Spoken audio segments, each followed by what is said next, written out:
A handful of the thousands of new technology products launched at this year's Consumer Electronics Show made a lasting impression on the approximately 150,000 visitors from more than 150 countries. Here are 10 products and categories that created the most buzz at the Las Vegas event that ended yesterday.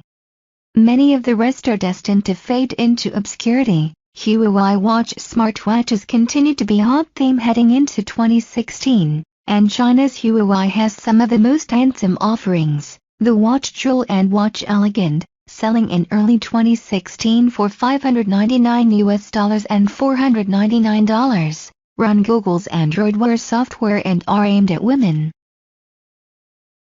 The watch Jewel has 68 Swarovski zirconia crystal surrounding its circular 42mm body. The watch face is always on in low power mode and lights up into full activity when tapped. We wanted it to be more feminine and something that women would be more attracted to, says spokesperson Chase Skinner.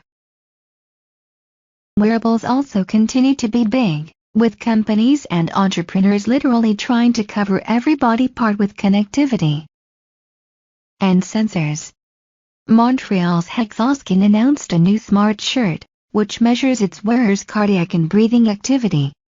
The shirt, as well as the tracking device that slips into it, sells for $449 in Canada. Hexoskin Chief Executive Pierre-Alexandre Fournier says the shirt works better than wrist-worn fitness trackers in activities such as martial arts, boxing or basketball. We measure things that are hard to measure on the wrist, he says, and if you want to do team sports, you can't wear things on your wrist. Education toys are always a hit at CES, even if they are educational, which is what LEGO is aiming for with its new We Do 2.0 kit. The set, which is sold to schools, aims to introduce children in grades 2 to 4 to simple programming, a sort of slimmed-down version of LEGO's full Mindstorms robotics toys. The base set, which lets kids create and program small LEGO robots, starts at $169, with a separate curriculum package costing $270. A classroom of 30 students can be equipped for less than $2,000, according to spokesperson Leshia Hoot. It brings science to life in the classroom, she says. Pre-virtual reality was the biggest news at this year's CES, with companies touting numerous headsets, controllers and applications. Taiwan's HTC is one of the companies leading the charge with its second-generation Vive Pre headset, which is more compact and comfortable and features improved lenses, as well as refined handheld controllers. The Vive Pre also has a front-facing camera for detecting its wearer's surroundings and keeping him or her from walking into things. It's a mind-blowing experience. But it still needs a high-powered computer to work. HTC will start taking pre-orders in February with an expected ship date in April, although the company has not yet announced the price. San Francisco-based Oculus, its main competitor, plans to sell its Rift headset for $599 later in 2016. Within virtual reality is still an issue that a number of startups are looking to solve. France's 3D Rudder has a round, skateboard-like platform that lets its user move forward and backward, side to side and up and down. The user controls movements with their feet while sitting, leaving their hands free to do other things or hold other controllers.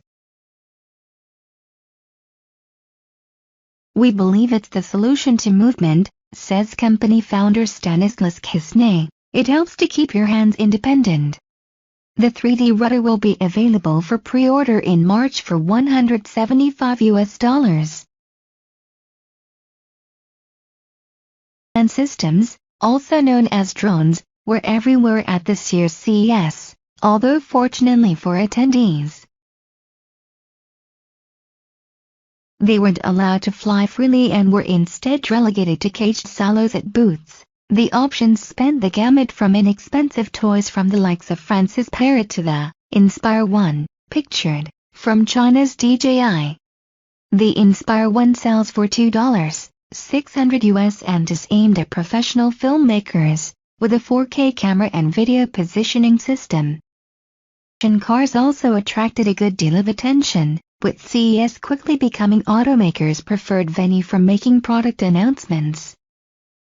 Among those was California-based Faraday Future, emerging from stealth mode, backed by Jia Yuading, the founder of LETV, known as China's Netflix. The company is set to open a $1 billion production plant in Nevada, where it will work on a connected, self-driving electric vehicle. The company's futuristic-looking concept car, the FFCER01, attracted big crowds and big questions about whether it's all for real. Yet, with Las Vegas Mayor John Lee and Nevada Governor Brian Sandoval in attendance at the company's press conference on Monday evening, there are some big expectations on Faraday Future. Apps are becoming a bigger part of CES every year. Eureka Park, a section devoted to small businesses, has grown every year at its inception in 2012. This year it hosted 500 exhibitors, up from 375 last year. The ideas span a wide range, from retina-reading luggage to coffee makers that can print photos into the foam at the top of the cup.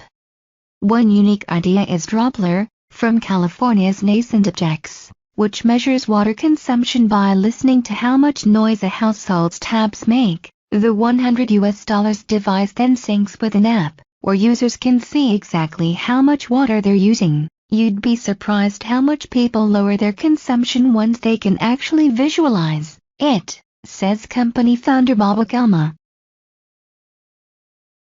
4K TVs, ultra-high definition or 4K televisions are picking up steam, with all the major manufacturers now in full-blown push mode on the high-resolution panels.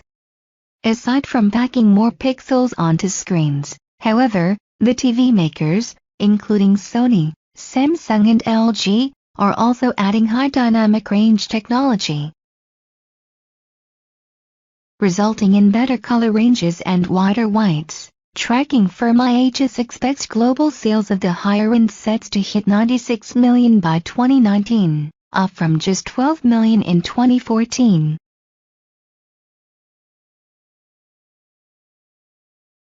"4K Blu-ray to go with those 4K televisions. Manufacturers will soon be releasing 4K Blu-ray players." Samsung, pictured.